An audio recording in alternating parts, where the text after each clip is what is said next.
El gobierno adopta medidas para vencer a la mafia. Pero nunca atrapan a su jefe, John Gotti. Ahora la presión recae sobre el FBI. Solo podíamos inculparlo grabando sus conversaciones. Finalmente tienen éxito y consiguen grabar las palabras de Gotti. Y además, su segundo al mando le traiciona.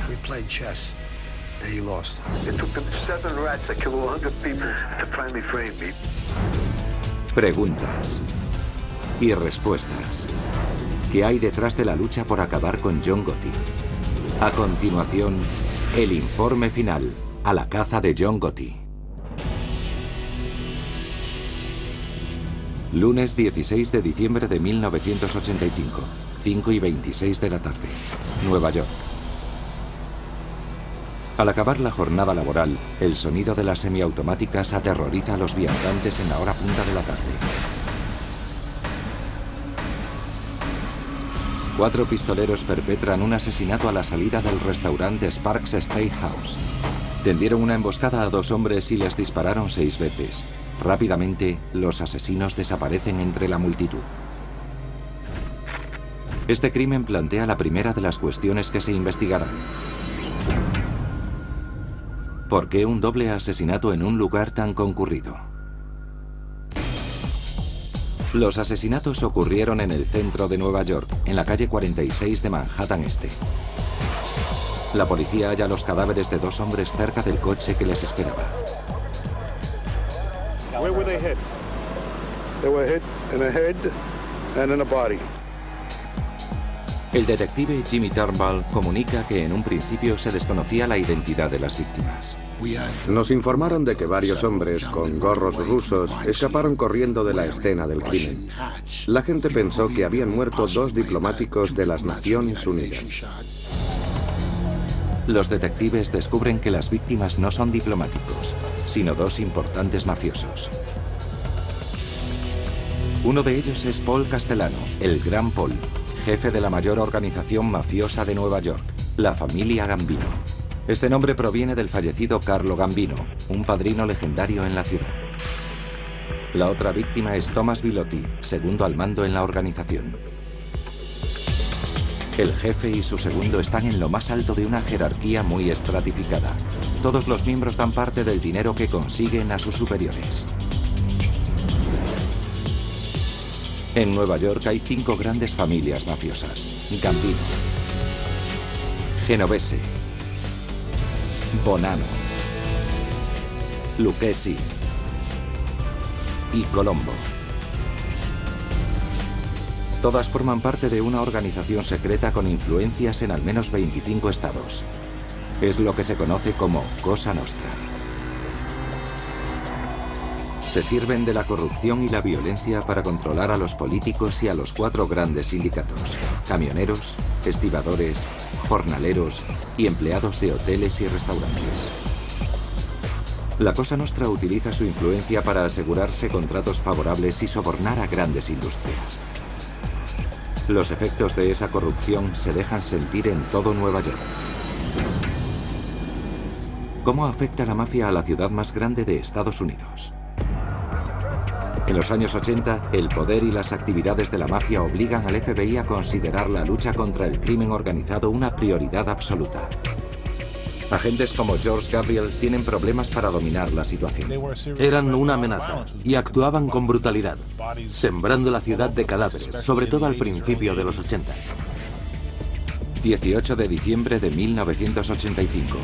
2 días después de la muerte de Castellano y Bilotti, la prensa sugiere que los asesinatos podrían estar relacionados con un alto mando de los Gambino, John Gotti.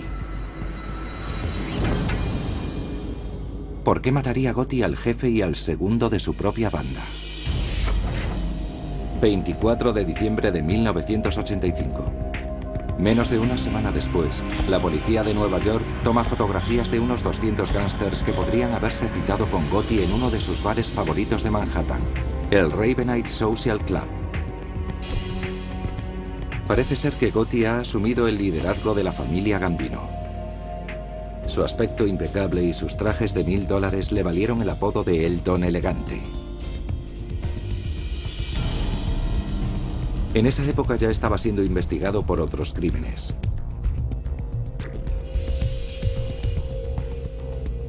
Las investigaciones forman parte de una campaña nacional contra la mafia que encabeza el FBI. Entre los detenidos están los jefes de las familias Lucchesi, Colombo y Genovese.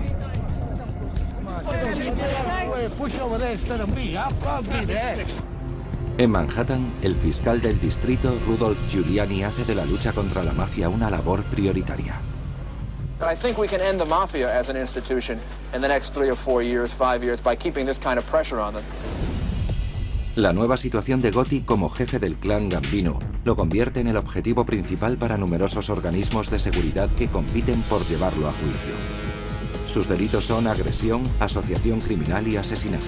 Pronto, 2 investigaciones lo conducen a los tribunales.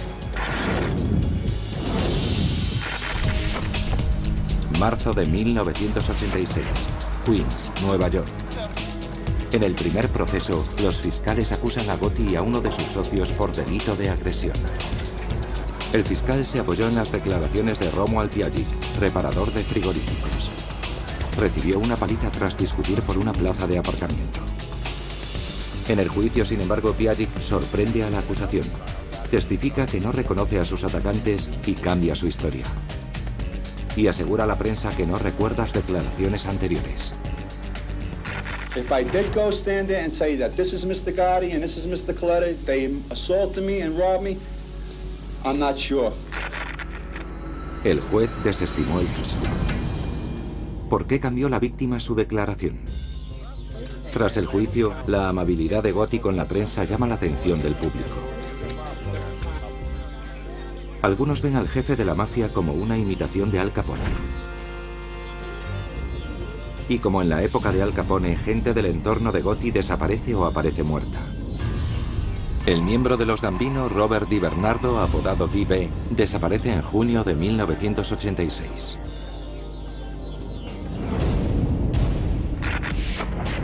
...25 de septiembre de 1986... Brooklyn, Nueva York.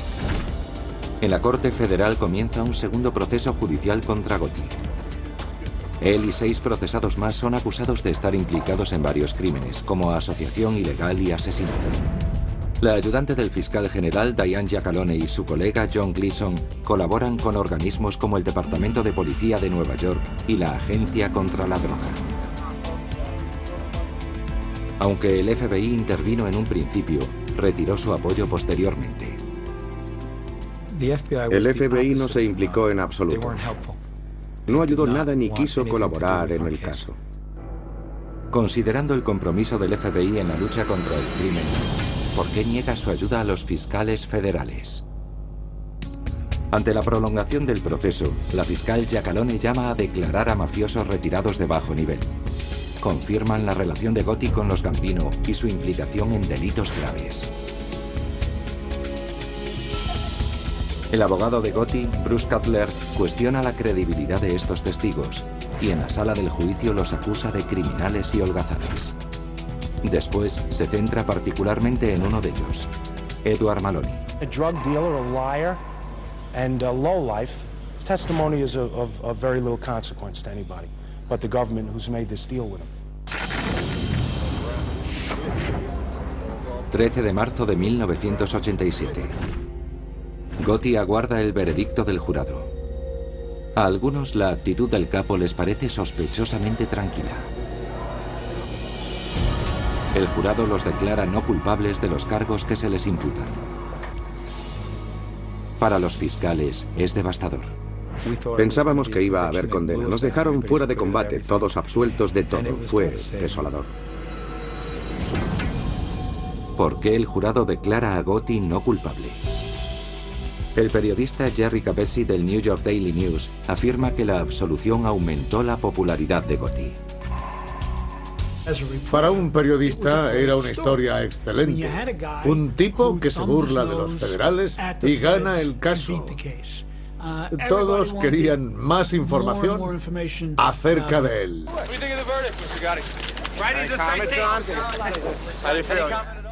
Tras el veredicto, Gotti regresa a su barrio de Howard Beach, en Queens. Ahora su imagen es la de un héroe, al estilo de Robin Hood. Un chico desafortunado convertido en un rebelde al que el gobierno no logra condenar. Celebra una fiesta el 4 de julio para sus vecinos y dona grandes sumas a la beneficencia. La habilidad de Gotti para eludir los cargos criminales le valen un nuevo apodo en la prensa, Don de Teflón. Esa referencia a su fama de escurridizo supone un reto para los investigadores del FBI, como el supervisor Bruce Mau, que dirigió a la Brigada Gambino desde 1980.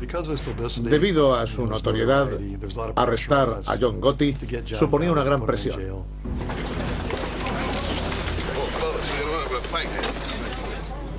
En el FBI, algunos culpan a los medios de dificultar su trabajo dando tanta publicidad a Gotti. ¿En qué medida afectaba la prensa al trabajo del FBI? Después de que Gotti ganase 2 casos diferentes, Mau encarga al agente George Gabriel una nueva investigación. Deciden intentar algo que nadie ha conseguido: grabar a Gotti hablando de sus crímenes.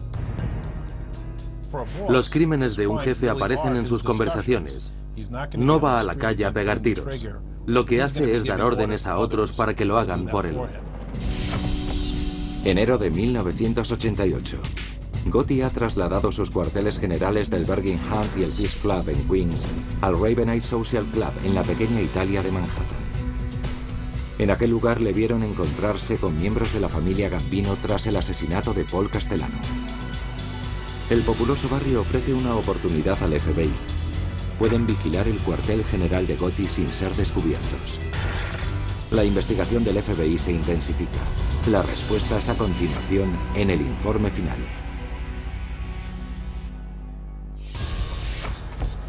Febrero de 1988, Nueva York.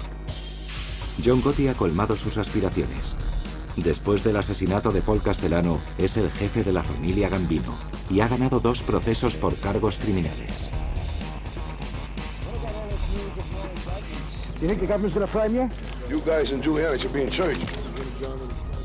El FBI está decidido a coger al Don de Teflón, recopilando las pruebas suficientes para condenarlo a cadena perpetua. Un equipo de videovigilancia trabaja bajo la dirección del supervisor del FBI, Bruce Mau. Desde un apartamento a 2 bloques de distancia tendrán monitorizado el cuartel general en el Ravenite Social Club. Por encima de los árboles y las farolas de Mulberry Street, teníamos una visión directa de la puerta delantera. Controlábamos a todo el que pasaba. Gotti se citaba regularmente con sus subalternos en el Ravenite. Para nosotros fue una situación afortunada. Había gente que venía muchas noches, unas 5 por semana, y eso no es algo corriente en la mafia. Son conscientes de que las reuniones facilitan el trabajo de los federales, y cuantas menos reuniones tengan, menos posibilidades hay de que los descubran. Sabiendo que podía despertar las sospechas del FBI, ¿por qué se reunía Gotti con tanta regularidad?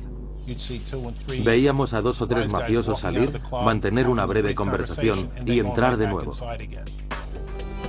El FBI confecciona una lista de los miembros de la familia Gambino. Aparecen Frank Locasio, alias Frankie Locke, y Salvatore Gravano, apodado Sammy el Toro. Las cintas de vigilancia muestran a los mafiosos conversando, pero carecían de audio. ¿Podrían unas imágenes sin sonido servir como prueba incriminatoria? 26 de febrero de 1988. De madrugada, 2 agentes del FBI entran en el Ravenite Social Club tras hacerse con la llave de una puerta. Una vez dentro, instalan un micrófono oculto en una sala encima de esta mesa. Confían en que esta vez la cinta registrará conversaciones incriminatorias. Pero cuando los agentes escuchan la grabación apenas entienden las palabras de Gotti. Mucha gente en un cuarto muy pequeño. Parecía la Torre de Babel. Demasiadas voces absolutamente ininteligibles. Los agentes vuelven a colocar el micrófono y acoplan un filtro de ruidos. Pero surge un nuevo problema. Junio de 1988. En el antiguo cuartel general de Queens, unos miembros de los Gambino descubren un micrófono oculto. Pertenecía a una investigación policial anterior. El FBI percibe enseguida un cambio de rutina en el nuevo cuartel general de Ravenite. Gotti continúa entrando y saliendo, y pueden captar algunas conversaciones, pero a menudo su voz desaparece. Estaba claro que, para discutir ciertos asuntos, se reunían en otro lugar del edificio al que nosotros no teníamos acceso. ¿Dónde se escabulle Gotti para conversar? 23 de enero de 1989. Gotti es procesado por tercera vez desde el asesinato de Castellano, esta vez por el estado de Nueva York. Lo acusan de ordenar la agresión a John O'Connor, líder de un sindicato de carpinteros. Los investigadores del FBI preparan su propio proceso contra Gotti, pero no confían en que la principal prueba, una serie de cintas grabadas en Queens 3 años antes, les sean de utilidad. Teníamos esas cintas que se oían muy mal y no creíamos que fueran a proporcionar lo que el Estado necesitaba para inculparle. En el juicio, el fiscal puso una cinta donde se escuchaba a Gotti facilitando a su socio la dirección de O'Connor.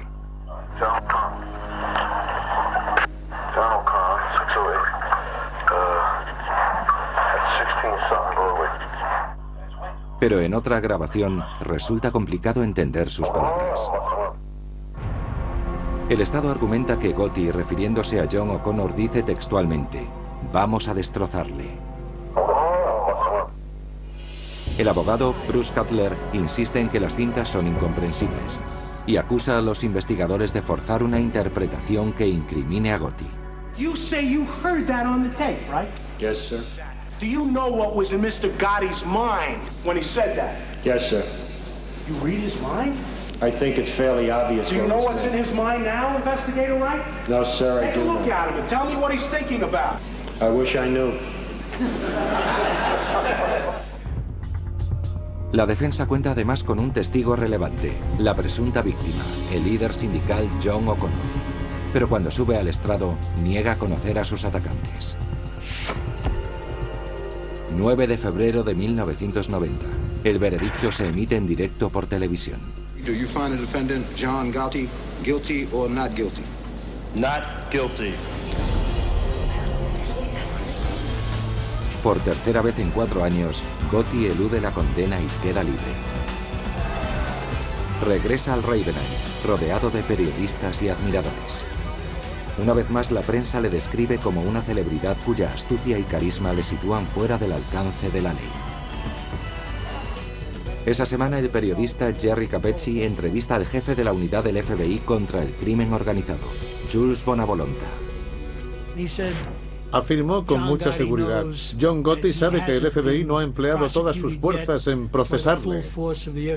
Cuando eso ocurra, nada le librará de la condena. ¿Por qué estaban tan seguros en el FBI? 11 de diciembre de 1990. 10 meses después del veredicto, el FBI y la policía de Nueva York hacen una redada en el Ravenite. Arrestan a Gotti y a sus lugartenientes, Fran Locascio, alias Frankie Locke, y Sammy Gravano, alias El Toro. Los tres son acusados de extorsión y asesinato. El agente George Gabriel se encarga de llevar al Don de Teflón a la oficina del FBI en Manhattan. Al cruzar el barrio de la pequeña Italia, Gotti se jacta de que volverá a ganar el caso. Le dije que no siempre iba a tener suerte. Le apuesto cualquier cosa, soltó. Y yo respondí: ¿y si apostamos que el que pierda abandona la ciudad? No haga las maletas donde no va a necesitar ropa. Las respuestas y el enfrentamiento de Gotti con el FBI a continuación.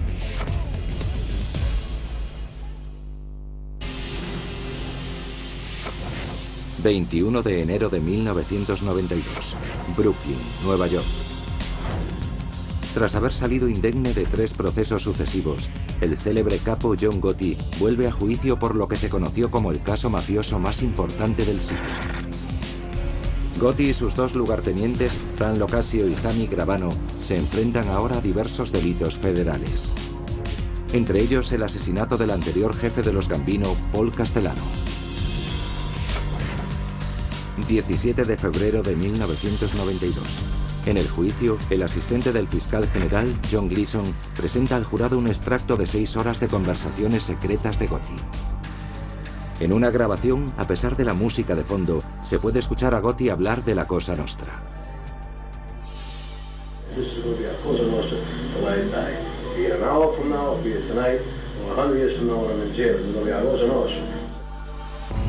El ayudante del fiscal general, Patrick Cotter, explica que las cintas demostraron que Gotti había ordenado los asesinatos. Uno de esos crímenes fue el de Robert DiBernardo, alias D-Bay. No hubo ninguna duda después de que el jurado oyese a Gotti decir cosas como "cuando maté a D-Bay" o "cuando liquidé a D-Bay".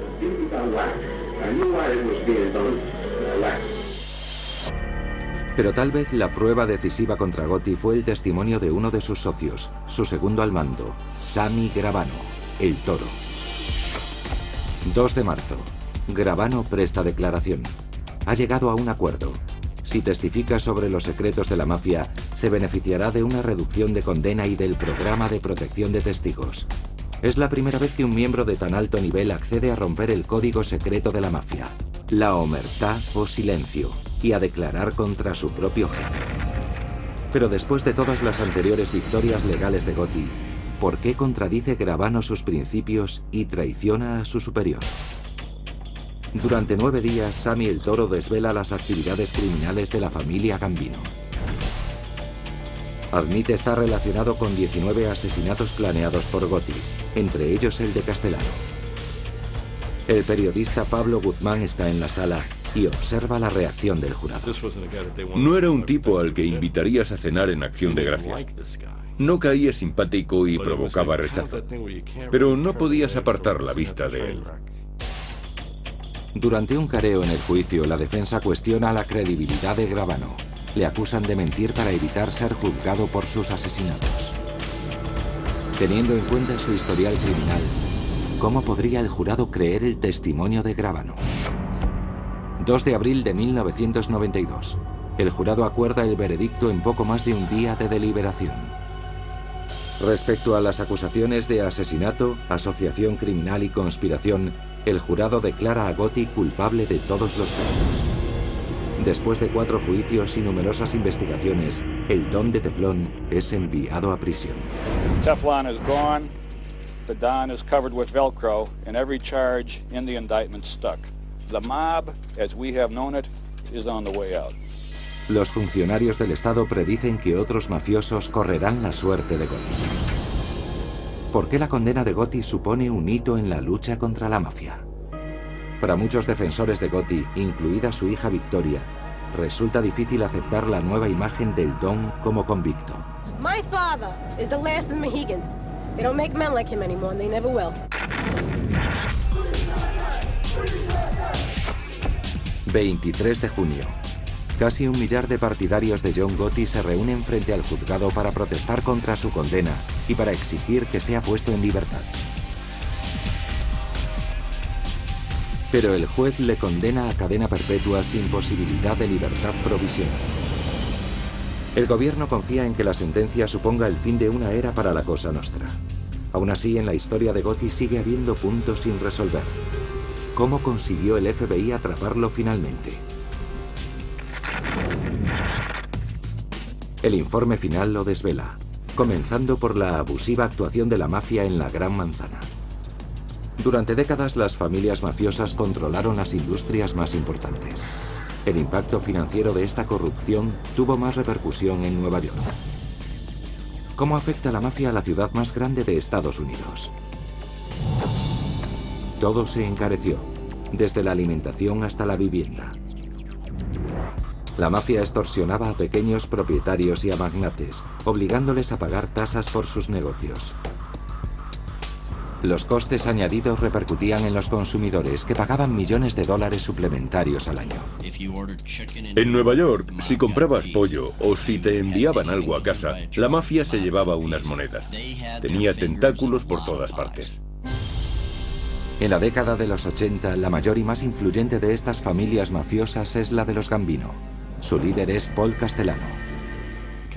Castellano dirigía a la familia Gambino como si fuese una multinacional. Era más un hombre de negocios que un mafioso. Pero a Castellano le preocupa el comportamiento de uno de sus lugartenientes, John Gotti. Gotti alcanzó cierta fama al colaborar en el asesinato de un gángster rival. Pronto lidera su propio grupo. Castellano recela y lo considera un agitador. Gotti era el tipo de chico que se metía en peleas callejeras. Castellano quería gente más refinada en su mesa. Y Gotti era el tipo de comensal que se limpiaba la boca así. A pesar de todo, parecían mantener una buena relación. Pero en 1985, Gotti asesina a Castellano y a Bilotti. ¿Por qué mataría Gotti al jefe y al segundo de su propia banda? El grupo de Gotti traficaba con drogas, algo que Castellano había prohibido, y Gotti temía represalias. 1983. La policía graba a 3 miembros del grupo de Gotti hablando de la venta de heroína y de la mafia. Las grabaciones conducen a la detención de Angelo Ruggiero, John Carneglia y el hermano de Gotti, Gene. Castellano se enfurece y exige oír las cintas. Fue un error inadmisible. No debían haberlos descubierto hablando de la mafia ni de drogas. Cuando Castellano consigue las cintas, Gotti teme ser depuesto. O algo peor. Septiembre de 1985. Para librarse de Castellano, Gotti se pone en contacto con 10 de sus aliados más fiables, incluido Sammy Gravano. 3 meses más tarde, miembros de la familia Gambino leales a Gotti matan a tiros a Castellano y a su segundo frente a un restaurante de Manhattan. Años después, Gravano reveló en televisión que Gotti y él presenciaron el crimen desde un coche. As soon as Paul opened up the door, I saw them white jackets all surrounding the car. They were shooting Paul. Tommy was actually watching Paul being shot, thinking which direction that he would run, probably, and they came across and shot him in the head. El descaro del crimen hizo que muchos observadores se preguntasen: ¿por qué un doble asesinato en un lugar tan concurrido? Para imponerse sobre otros mafiosos y disuadirles de tomar represalias. Era el sello de alguien poderoso. Si los hubieran secuestrado, matado y arrojado a una ciénaga, no habría causado el mismo efecto. Con una actuación tan impactante, Gotti enviaba una advertencia a otros mafiosos. Podían ser asesinados en cualquier momento y en cualquier lugar. De este modo trataba de evitar represalias. Una antigua norma de la mafia prohíbe matar al jefe de una familia sin permiso de los demás jefes de la Cosa Nostra. Después de los asesinatos, todos se comprometen a guardar silencio. Sammy, el Toro, incumplirá el compromiso al testificar contra Gotti en el juzgado. Master double crosser. John's a double crosser. I'm a master double crosser. We played chess, and he lost. El doble juego de Sammy Gravano y más respuestas a continuación, en el informe final.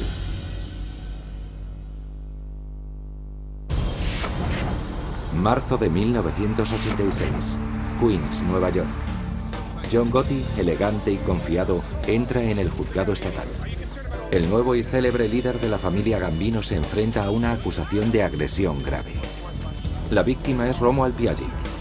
Ha denunciado a Gotti y a uno de sus socios por haberle agredido cuando se disputaban una plaza de aparcamiento. Pero cuando Gotti se enfrenta a su acusador, este declara que no recuerda quiénes fueron sus atacantes. El juez sobreseyó la causa. ¿Por qué cambió la víctima su declaración? Es de suponer que recibió amenazas. Varios días antes del juicio, Piagic le comunica a un detective que su teléfono suena continuamente y que alguien ha manipulado los frenos de su furgoneta. Al estar implicada la mafia, la advertencia es suficiente. Piagic confiesa a los investigadores que se niega a declarar y decide esconderse. El fiscal le obliga a testificar, pero por miedo a las represalias termina asegurando que ha olvidado la identidad de sus atacantes. El caso no existió. Piagic padeció una amnesia repentina. 13 de marzo de 1987. Finaliza el segundo proceso contra John Gotti desde que es jefe, esta vez en un juzgado federal. Gotti vuelve a librarse de la condena. Tras un proceso de 6 meses, es declarado inocente de todos los cargos. ¿Por qué el jurado declara a Gotti no culpable? Porque no se trató de un proceso limpio. Esta vez, en lugar de intimidar a la víctima, se sobornó a un miembro del jurado. Sammy Gravano fue el responsable. Sammy the Bull was fixing the trial. He didn't win the trial fair and square. El juez trató de prevenir la coacción del jurado ocultando sus nombres. Pero poco después de comenzar el juicio, un miembro del jurado contacta con Gravano a través de un intermediario. Le ofrece su voto de no culpabilidad a cambio de $60.000. Esto demuestra que la mafia tiene contactos en todas partes, porque era un jurado anónimo. Da escalofríos. Con o sin soborno, algunos funcionarios de las fuerzas de seguridad opinan que la oficina del fiscal no debió presentar la denuncia contra Gotti.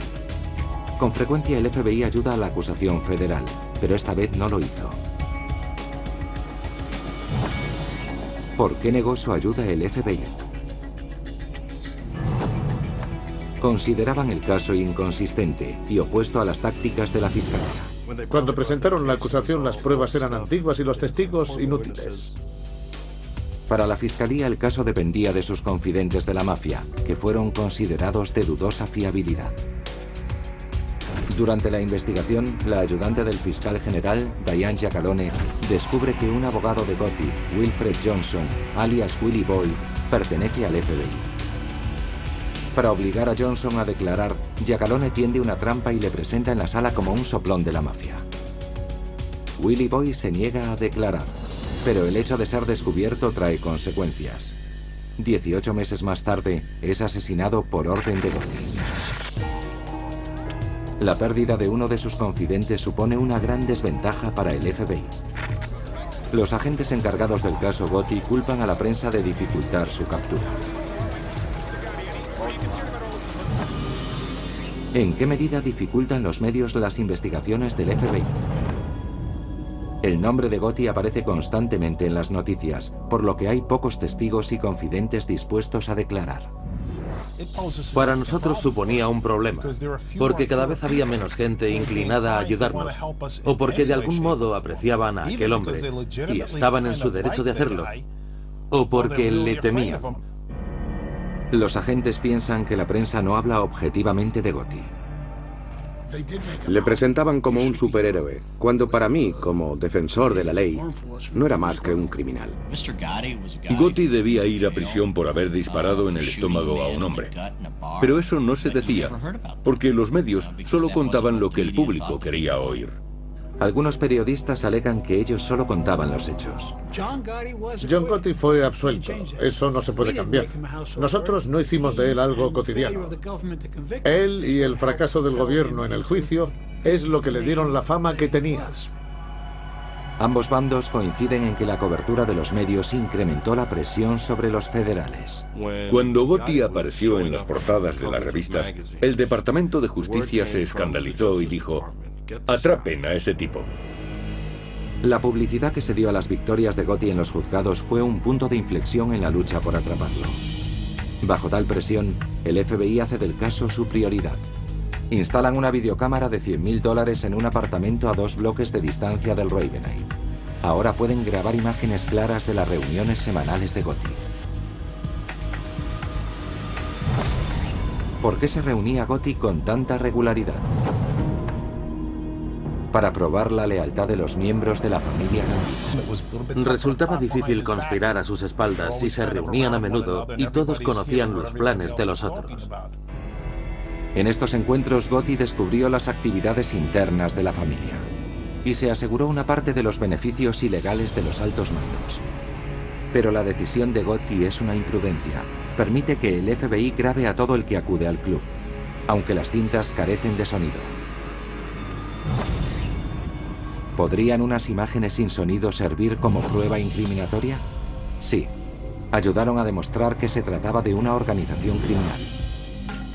Al probar la existencia de esta organización, la acusación puede servirse de una potente arma legal. La Ley Federal RICO, Ley sobre Organizaciones Corruptas e Influenciadas por el Crimen Organizado. Con la Ley RICO, la Fiscalía puede desmantelar organizaciones criminales. Demostrar que se reúnen dista mucho de probar que forman parte de la misma empresa.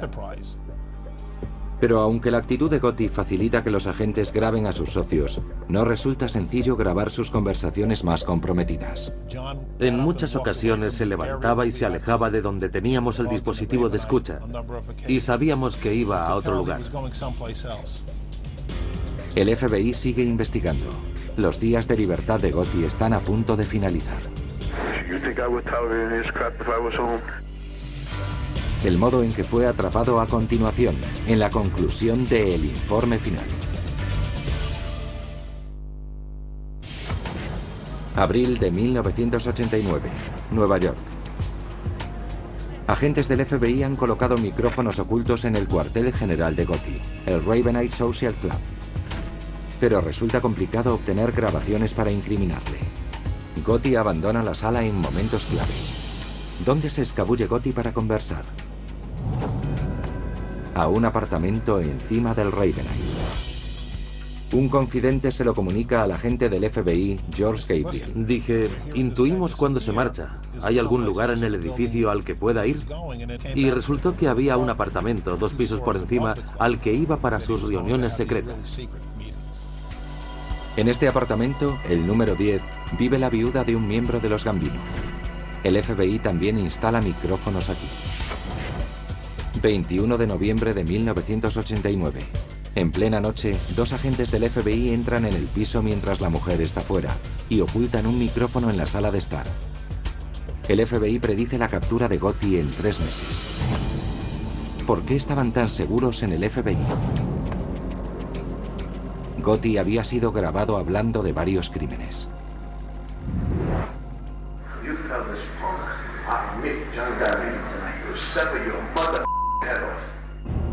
Las cintas conducen al arresto de Gotti y de sus 2 lugartenientes, Sammy Gravano y Frank Locascio. 17 de febrero de 1992.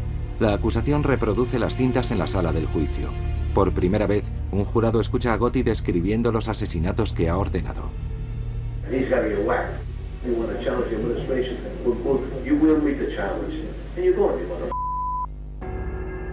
En las cintas, Gotti habla del asesinato de 3 miembros de la familia Gambino, entre ellos Di Bernardo. Gotti ordenó su muerte poco después del asesinato de Castellano.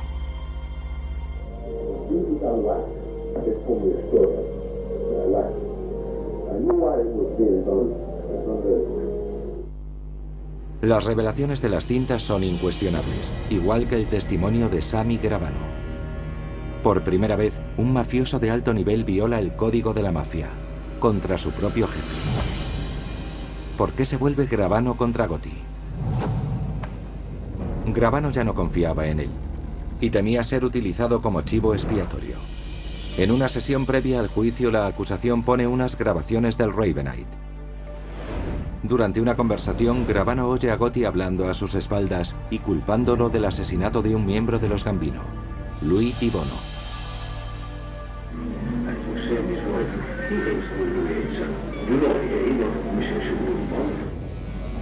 Comentarios de este tipo convencen a Gravano de abandonar a su jefe y salvarse.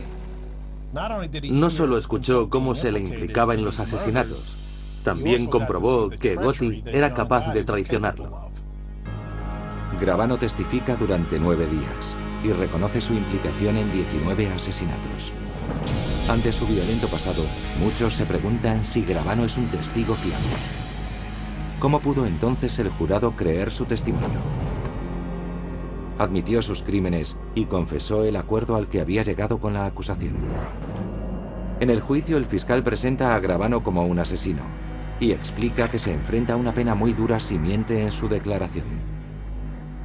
Aclaramos al jurado que le convenía contar la verdad, porque si mentía, rompía el acuerdo y sería condenado a cadena perpetua sin posibilidad de libertad provisional. 2 de abril de 1992. Gotti es declarado culpable de todos los cargos. Es sentenciado a cadena perpetua sin libertad provisional. El veredicto pone fin a un ostentoso capítulo de la historia de la mafia y renueva las energías del gobierno para atacarla.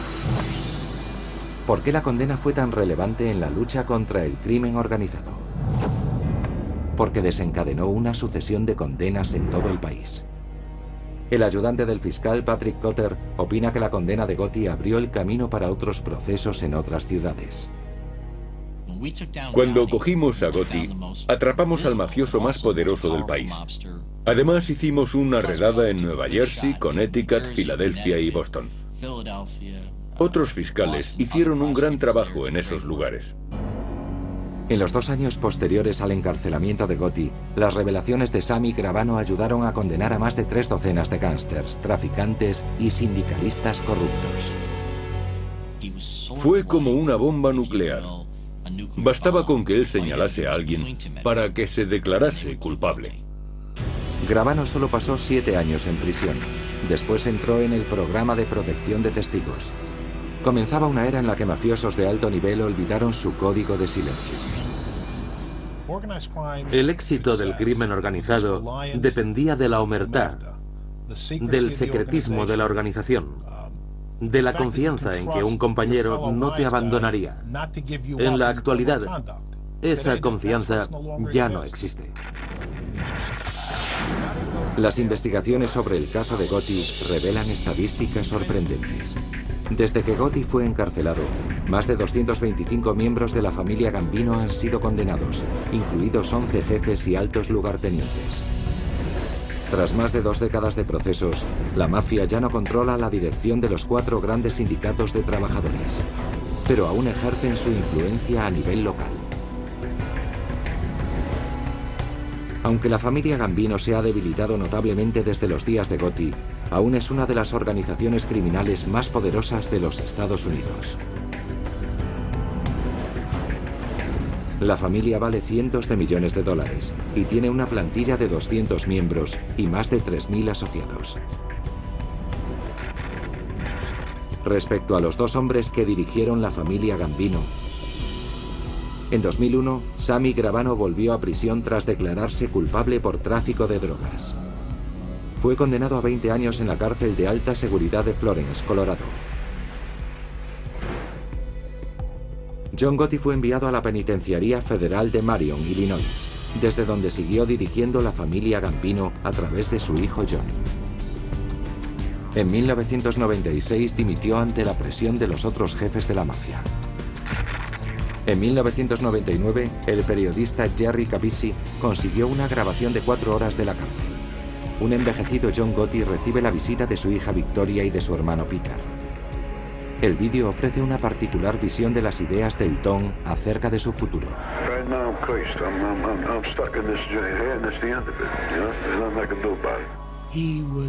Estaba furioso por encontrarse en aquella situación y desesperado porque ya nunca más podría salir a pasear fuera de allí como un hombre libre. You know why I'm here? It took them $80 million in tree lying cases and 7 rats that kill 100 people in the witness protection program to finally frame me. You understand? Era sorprendente. Repetía una y otra vez la cantidad de cartas que recibía de personas de todo el país, de gente de todo el mundo. I got a letter from an 8-year-old kid. An 8-year-old kid. He says, I like your family values. That kid from Iowa. Probably got to get up in the morning and go feed cows and shovel horse. El 10 de junio de 2002, tras 10 años de cárcel, John Gotti muere de cáncer en un hospital penitenciario. En Queens, Nueva York, cientos de personas presenciaron el cortejo fúnebre. En 2003, el gobierno condenó a 2 hermanos de Gotti, Peter y Richard, por actividades relacionadas con la mafia. Su hijo John pasó 6 años y medio en prisión por asociación criminal. Ha sido procesado otras 3 veces por cargos contemplados por la ley RICO. Los 3 casos se declararon nulos. Las fuerzas de seguridad creen que el actual jefe de los Gambino es John D'Amico, alias Jackie Knows, uno de los hombres más cercanos a Gotti. Aunque la mafia sigue siendo una prioridad para el FBI, ya no se encuentra en el primer lugar de la lista. Como es lógico, lo ocurrido el 11 de septiembre cambió todo drásticamente. Ahora las fuerzas de seguridad federales están más centradas en el terrorismo.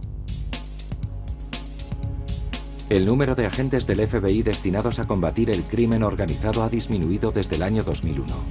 Pero siguen investigando casos relacionados con la mafia y han ampliado el número de confidentes de alto nivel.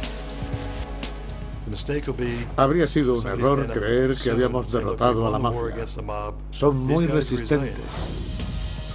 Tan resistentes que algunos altos cargos del FBI admiten que por muchos esfuerzos que hagan, no podrán erradicar a la mafia de la sociedad norteamericana.